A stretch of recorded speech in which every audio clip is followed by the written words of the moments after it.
A cup of coffee. $7 she couldn't afford to spend. A homeless veteran shivering in the cold. When Olivia Tanner made that split-second decision to help a stranger, she had no idea it would change the course of her life forever. No idea that within 24 hours, 3 police cruisers would surround her apartment building. No idea that the man she helped would return in a way no one could have predicted. Kindness always finds its way back, he told her before they parted ways. But in a world that had taken so much from her already, Olivia had stopped believing in karma long ago. She couldn't have known that her simple act would set in motion a chain of events involving a wealthy CEO, a hit-and-run accident, and her vengeful ex-husband's desperate attempt to destroy what little she had left. Sometimes the smallest choices reveal our true character. And sometimes, those choices come back to save us when we need it most. This is her story. The bitter January wind cut through the streets of Westbrook like a knife, turning breath to fog and fingers to ice. For Olivia Tanner, mornings like these were the hardest. Her worn coat did little against the chill as she hurried down Main Street, one hand clutching her 8-year-old daughter Zoe's mittened fingers, the other holding tight to her purse that contained exactly $27 to last until payday. "Mom, can we get hot chocolate?" Zoe asked, her voice muffled by the colorful scarf wrapped around her small face. The scarf was a handmade gift from Olivia's mother before she passed away last spring. Another hardship in a year full of them. "Not today, sweetie. We need to save for groceries," Olivia replied, trying to keep the strain from her voice. The truth was, even the thought of a $4 hot chocolate made her stomach clench with anxiety. Her job as a receptionist at the local clinic barely covered rent and utilities. The child support from her ex-husband had stopped coming 3 months ago, with no explanation. As they approached Emerson Elementary, Zoe's school, Olivia knelt down to adjust her daughter's hat. "Have a great day at school. Remember, Mrs. Hoffman is picking you up for the after-school program." "I remember," Zoe said, then hesitated. "Mom, are you going to be okay?" The concern in her daughter's eyes made Olivia's heart ache. 8 years old and already worrying about adult problems. "Of course I am," she smiled brightly. "I'm always okay when I get to be your mom." After one more tight hug, Zoe ran toward the school entrance where her friends waited. Olivia watched until she disappeared inside, then checked her watch. If she hurried, she could still make it to work on time. The fastest route took her past Westbrook Cafe, a cozy coffee shop that filled the air with the tantalizing aroma of freshly ground beans and baked goods. Olivia allowed herself to inhale deeply as she walked past, a small free pleasure in a morning without many. That's when she saw him. An older man sat hunched on a bench near the cafe entrance, his body trembling visibly despite layers of mismatched clothing. His gray beard was unkempt, his face weathered by exposure, and beside him sat a small, tattered backpack with what appeared to be everything he owned. Most passers-by gave him a wide berth, their eyes averted, but something made Olivia slow her steps. The man wasn't panhandling. He wasn't asking for anything.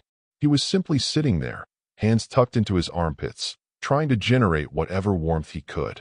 When he looked up, Olivia was struck by his eyes, clear blue and surprisingly alert, despite the exhaustion evident in the deep lines of his face. Their gazes met for just a moment before Olivia continued walking. 10 steps later, she stopped. $27 until payday. Groceries already calculated to the penny. Bills piling up at home. But those eyes. With a deep breath, Olivia turned around and walked into the cafe. 5 minutes later, she emerged with a large coffee and a breakfast sandwich, her wallet now $7 lighter. "Excuse me," she said softly, approaching the man. "I thought you might like something warm." The man looked up, confusion crossing his face before giving way to cautious gratitude. "That's very kind of you, miss." "It's Olivia," she said, offering the items. His hands shook slightly as he accepted them. Raymond Parker." "Nice to meet you, Raymond," Olivia said, suddenly feeling awkward standing there. She glanced at her watch. If she left now, she'd still make it to work with a minute to spare. Would you sit for a moment?" Raymond asked hesitantly. "Just a minute of your time. It's been a while since I've had a conversation that wasn't with a social worker or police officer." Olivia hesitated. She would be late, but something in his request tugged at her. "I can spare a few minutes," she said, sitting carefully on the far end of the bench. Raymond took a sip of coffee, closing his eyes briefly as the warmth spread through him. "This is good. Real good. Thank you." "You're welcome," Olivia replied, watching as he unwrapped the sandwich with methodical care, as if savoring each step of the process. "You have kind eyes," Raymond said unexpectedly. "Tired, but kind. Like my daughter's." "You have a daughter?" A shadow passed over Raymond's face. Haven't seen her in 15 years. My fault entirely." He took a bite of the sandwich before continuing. "Spent 20 years as a combat medic. 3 tours. Came back different each time. Last time, came back broken." He tapped his leg. "Not just this. Up here too." He gestured to his head. "I'm sorry," Olivia said, meaning it. "Don't be. I made my choices. Some good, some bad. PTSD and a bottle don't mix well. Lost my wife, then my job, then my home. Been on the streets going on 7 years now." He spoke matter-of-factly, without self-pity. "Have you tried the Veterans Services?" Olivia asked. Raymond nodded. "On a waiting list for housing. 3 years running. Got some medical help, though. Been sober 18 months. A hint of pride crept into his voice at that. "That's impressive," Olivia said. "It can't be easy. Hardest thing I've ever done, and I once removed shrapnel from my own leg." He smiled slightly, revealing a missing tooth. "What about you? You look like you're carrying your own weight." Olivia was taken aback by his perception. "I'm fine," she said automatically. Raymond gave her a knowing look. Nobody buys a stranger breakfast when they've got money to spare. Especially not in this economy. Olivia felt a flush creep up her neck. "It's that obvious, huh?" Only to someone who knows what it's like. She found herself telling him about Zoe, about her ex-husband's vanishing child support, about the second job she'd applied for but hadn't heard back from. Words tumbled out before she could stop them, to this stranger who somehow didn't feel like a stranger. Single mom, working paycheck to paycheck, still finding a way to help others, Raymond said when she finished. "That's something." Olivia checked her watch and gasped. "I'm really late now. I have to go." "Of course. Thank you again for this." Raymond lifted the coffee cup in salute. "Best part of my day by far." As Olivia stood to leave, Raymond spoke again. "Your little girl is lucky, you know, to have a mom who teaches kindness even when times are tough." "I'm the lucky one," Olivia replied. "She's the reason I keep going." Raymond nodded as if he understood perfectly. "That's how it should be." As Olivia hurried away, already formulating an apology to her supervisor, she heard Raymond call after her. "Remember, Olivia Tanner, kindness always finds its way back." She raised her hand in acknowledgement without turning around, already pushing the encounter to the back of her mind as she mentally prepared for the workday ahead. She couldn't afford to be distracted, not with bills due and Zoe depending on her. The day passed in a blur of appointment scheduling, filing, and apologizing for her tardiness. By the time she picked up Zoe from the after-school program, paid Mrs. Hoffman the $5 she owed her, and made it back to their small apartment, Olivia had almost forgotten about Raymond. Almost. As she prepared a simple dinner of pasta and the last of their Jarrett sauce, Zoe chatted about her day, her science project, and the upcoming class field trip that would cost $15 Olivia didn't have. "We'll figure it out," Olivia promised, making a mental note to call the teacher tomorrow about possible fee waivers. Later, after Zoe was tucked into bed in their shared room, Olivia sat at their tiny kitchen table with bills spread before her. The math didn't work, no matter how many times she recalculated. Something would have to give. Again, as she finally crawled into bed beside her sleeping daughter, Olivia thought of Raymond, probably sleeping on a park bench or in a shelter if he was lucky. Her problems felt simultaneously overwhelming and privileged. "Kindness always finds its way back," she whispered into the darkness, repeating Raymond's parting words like a prayer or a promise. It was a nice thought, even if experience had taught her that kindness often went unrewarded. What Olivia couldn't know as she drifted into exhausted sleep was that those words would prove prophetic sooner than she could imagine. In less than 12 hours, the ripples from her small act of kindness would return to her shore, carried by 3 police cars and an unexpected twist of fate that would change everything. Sleep claimed her quickly, her last conscious thought hoping that Raymond had found somewhere warm to spend the night. Outside, the temperature continued to drop as the winter night deepened. The wind that had merely bit that morning now howled. rattling the loose window frames of Olivia's apartment. Somewhere in the distance, sirens wailed, but Olivia slept on, unaware that events were already in motion that would bring those same sirens to her door with the morning light. The night passed, dark and cold, a fitting prologue to the storm about to break over Olivia Tanner's already complicated life. The harsh blare of sirens jolted Olivia from sleep. She sat up, disoriented, heart pounding in her chest as red and blue lights flashed through the thin curtains of her apartment. The digital clock by her bed showed 6:17 a.m. "Mom," Zoe's sleepy voice came from beside her. "What's happening?" "I don't know, sweetie," Olivia said, trying to keep her voice calm despite the adrenaline surging through her body. "Stay here while I check." Pulling on her robe, Olivia moved to the window and peered outside. 3 police cruisers were parked haphazardly in front of their apartment building, lights spinning silently now that they had arrived. Several officers stood in the pre-dawn darkness, their breath visible in the frigid morning air. A sharp knock at the door made her jump. "Police, open up." Olivia froze, her mind racing through possibilities. Had something happened to a neighbor? Was there a gas leak? A break-in? Whatever it was, she couldn't imagine it involved her. "Coming," she called, quickly checking that Zoe was still in bed before moving to the door. Her hands trembled slightly as she undid the chain and lock. 2 uniformed officers stood in the hallway, expressions grim. Behind them, Olivia could see other officers moving door to door. "Olivia Tanner," the taller officer asked, a woman with sharp eyes and salt and pepper hair pulled back in a severe bun. "Yes, that's me," Olivia replied, pulling her robe tighter around herself. "What's going on?" "Officer Diaz," the woman introduced herself, flashing her badge. "This is Officer Bryant. May we come in?" "I have my daughter here," Olivia said hesitantly. "She's still in bed." "This won't take long," Officer Diaz said, her tone making it clear this wasn't a request. Reluctantly, Olivia stepped aside, allowing the officers into her small living area. The apartment suddenly felt smaller with the 2 uniformed figures standing in it, their utility belts and radios seeming out of place among Zoe's school drawings and Olivia's mismatched furniture. "Miss Tanner," Officer Bryant began, "we're investigating a hit-and-run accident that occurred last night around 11 p.m. A pedestrian was critically injured."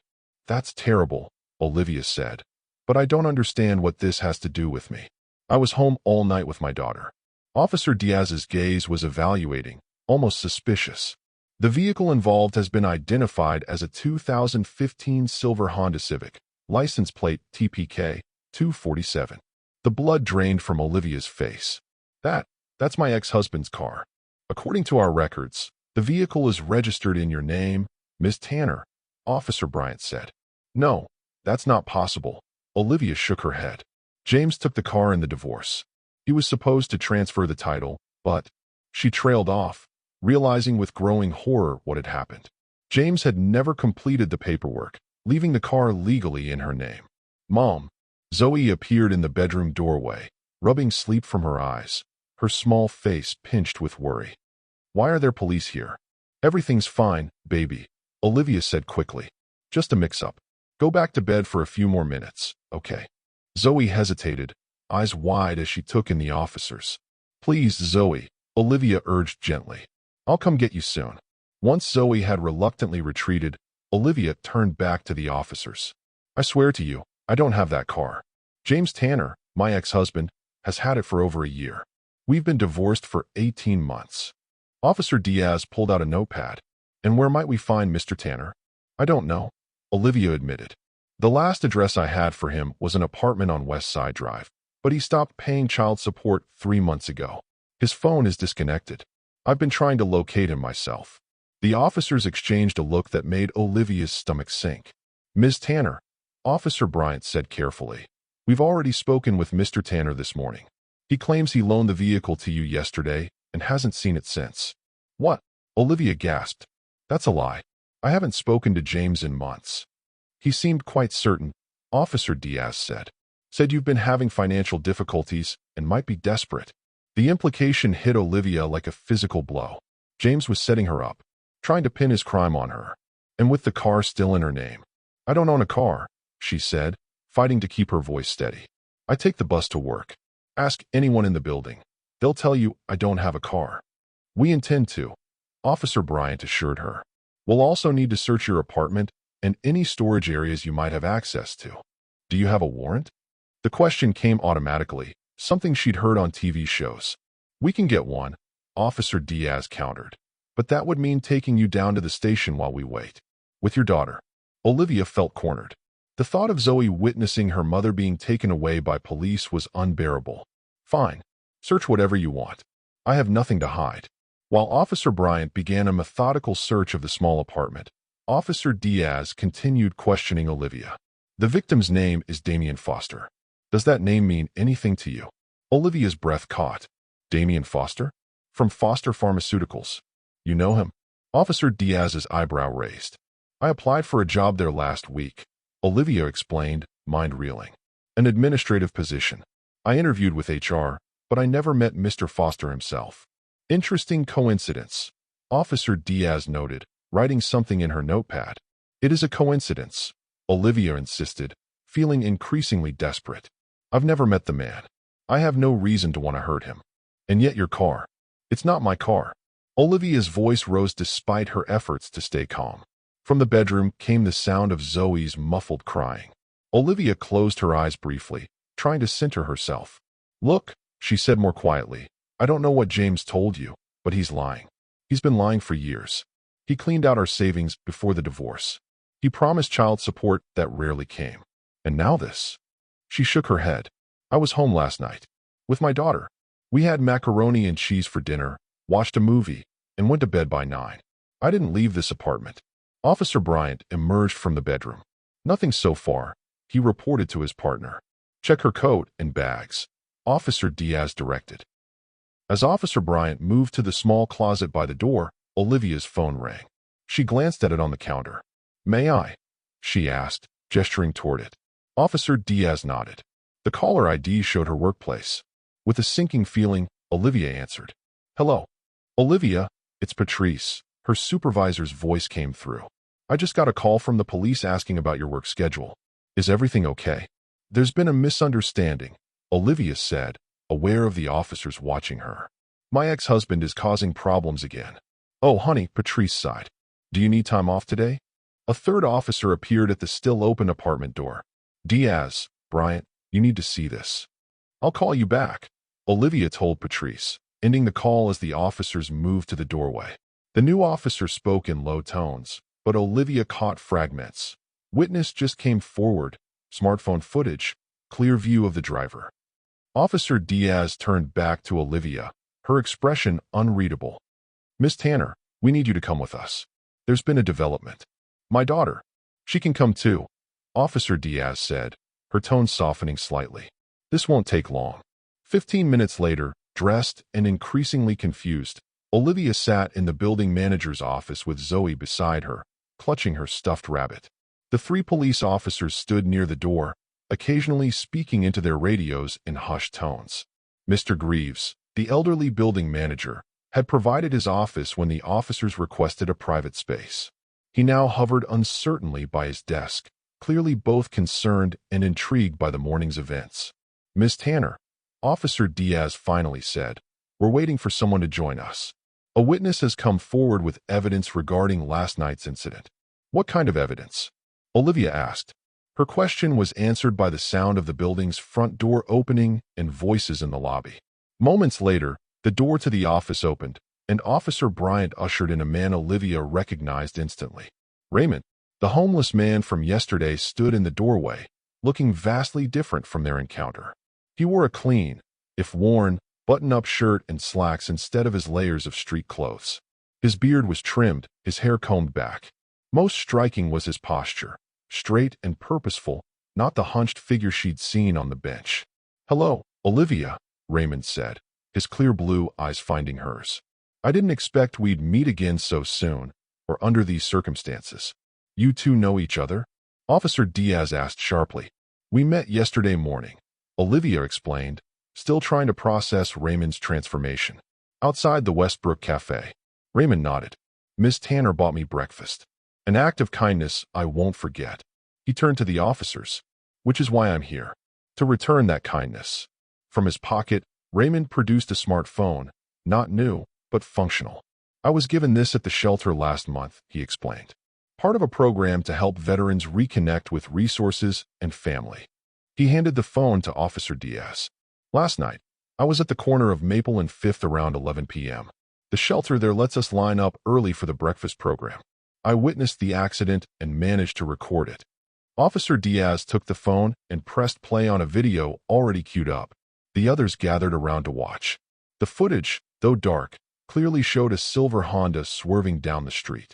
The camera shook as Raymond apparently began moving, following the car. The vehicle suddenly accelerated, mounting the curb and striking a well-dressed man walking alone. Instead of stopping, the car sped away, but not before the camera captured a clear shot of the driver's face illuminated by a streetlight. James Tanner. The video continued, following James as he parked the car several blocks away in an alley, got out, and wiped down the door handle and steering wheel with his sleeve. The final shot showed him discarding what looked like an empty liquor bottle in a dumpster before walking away. Silence filled the room when the video ended. That's why I was canvassing these apartments, Raymond explained. I recognized the car's license plate from the numerous times I've been moved along from the parking lot. I knew the owner lived in this building. But she doesn't own that car anymore, Officer Bryant said slowly. Her ex-husband does. The registration, Officer Diaz began, is outdated, Officer Bryant finished. Just like the story Mr. Tanner gave us. Olivia felt lightheaded with relief. So you believe me now? Officer Diaz nodded grimly. It appears Mr. Tanner was attempting to frame you for his crime, Miss Tanner. We owe you an apology for the intrusion this morning. What happens now? Olivia asked. Now we bring Mr. Tanner in, Officer Bryant said, already heading for the door. The hit-and-run charge will be serious enough, but attempting to frame another person adds a whole new dimension. As the officers prepared to leave, Olivia turned to Raymond. How did you know where I live? I didn't, Raymond admitted. But you mentioned your apartment was near Emerson Elementary when we talked. There are only 2 complexes nearby. I was working my way through this one when I heard the commotion. Thank you, Olivia said simply. I don't know what would have happened if you hadn't come forward. Kindness finds its way back, Raymond replied with a small smile. I told you that yesterday. Officer Diaz paused at the door. Mr. Parker, we'll need your official statement down at the station. Of course, Raymond agreed. Can I offer you a ride to work afterward, Miss Tanner? Officer Diaz asked, her earlier suspicion replaced with something like respect. It's the least we can do. Olivia checked her watch. Still time to make it to work if she hurried. That would be helpful. Thank you. As they all filed out of the manager's office, Raymond fell into step beside Olivia and Zoe. Mr. Raymond? Zoe spoke up for the first time, her small voice curious. Are you a hero? Raymond looked startled by the question, then thoughtful. No, Zoe. Just someone returning a kindness. But you saved my mom from trouble, Zoe persisted. Your mom saved herself by being the kind of person who helps others even when she has little to give, Raymond replied, his eyes meeting Olivia's. That's real strength. As they stepped outside into the cold morning air, Olivia noticed the gathering neighbors watching the scene with undisguised curiosity. The sight of 3 police cars would fuel gossip for weeks. What she couldn't know then, as she helped Zoe into Officer Diaz's cruiser, was that Raymond Parker had more than just video evidence to share. He carried another connection, one that would turn this morning's crisis into tomorrow's opportunity in ways Olivia couldn't begin to imagine. 3 days later, Olivia stood at the reception desk of Foster Pharmaceuticals, nervously smoothing down her only interview suit. The events since that morning with the police cars had unfolded with dizzying speed. Ms. Tanner, a polished executive assistant called. Mr. Foster will see you now. Olivia took a deep breath and followed the woman down a hallway lined with awards and company milestones. They stopped at an imposing oak door. Good luck, the assistant said with an encouraging smile before opening the door. The office beyond was spacious but not ostentatious. Facing the window stood a man in a tailored suit, his arm in a cast and sling. He turned as Olivia entered, revealing a face still bearing the marks of the accident, a healing cut across his forehead, fading bruises along his jawline. Damien Foster, he said, moving forward to offer his left hand. Please have a seat, Miss Tanner. Thank you for seeing me, Mr. Foster, Olivia said, taking the offered seat. I appreciate you making time while you're still recovering. Call me Damien, he insisted, settling carefully into his chair. And I should be thanking you. Me? Olivia asked, confused. I don't understand. For your kindness to Raymond Parker, Damien explained. If not for that, he might never have been in a position to help either of us. You know Raymond? I do now, Damien smiled. He visited me in the hospital yesterday. Remarkable man. 20 years as a combat medic, multiple commendations. Did you know he noticed I was having a dangerous reaction to one of the medications they gave me in the ER and alerted the doctors? Probably saved me from complications. Olivia shook her head, amazed. I had no idea. Raymond told me about your encounter, Damien continued. How you bought him breakfast despite clearly facing financial challenges yourself. He was quite moved by that. Olivia felt her cheeks warm. It was nothing, really. On the contrary, Damien leaned forward. It was everything. A small act that set much larger events in motion. He gestured to the cast on his arm, including possibly saving my life twice over. He picked up a folder from his desk. I understand you interviewed for our administrative position last week. Yes, Olivia confirmed, trying to focus on the reason she was here. I was told the position had been filled, but then I received your call yesterday. The position was filled, Damien nodded.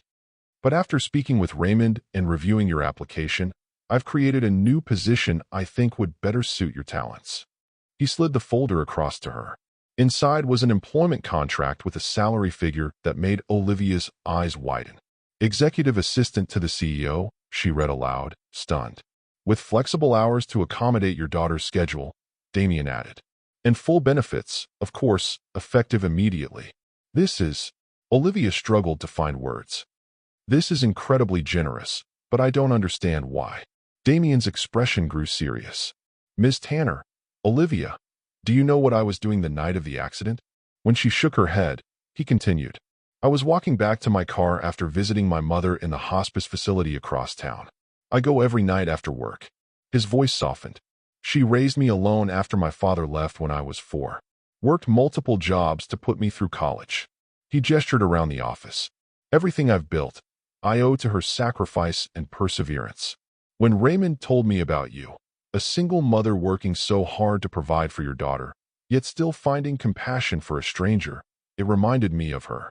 Olivia felt tears threatening. Mr. Foster. Damien, he corrected gently. Damien, she amended. I appreciate the sentiment, but I don't want charity. This isn't charity, he assured her. It's an investment. This company needs people with your values and work ethic. The fact that I can help your family while strengthening my business? That's what I call a win-win.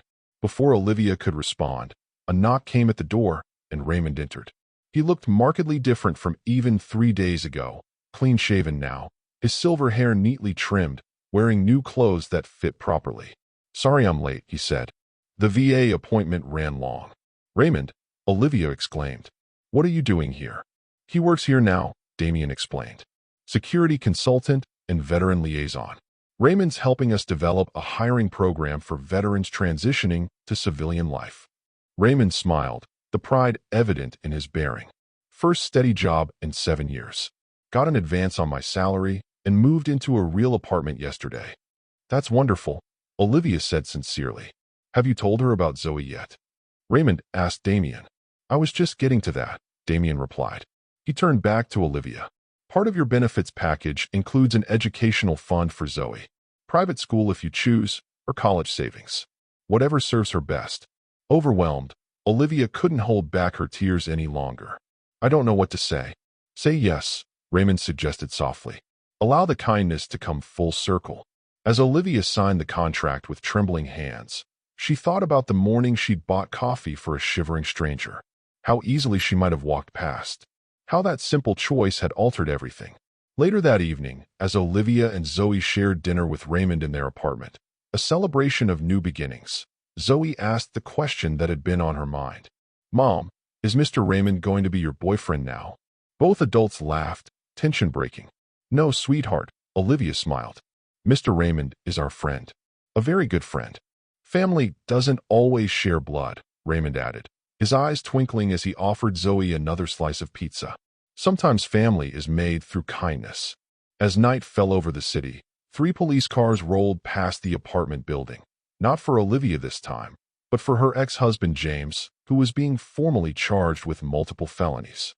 The same officers who had stood in her living room days before now nodded respectfully as they passed her window. Kindness had indeed found its way back, transforming three lives connected by a simple cup of coffee on a cold winter morning.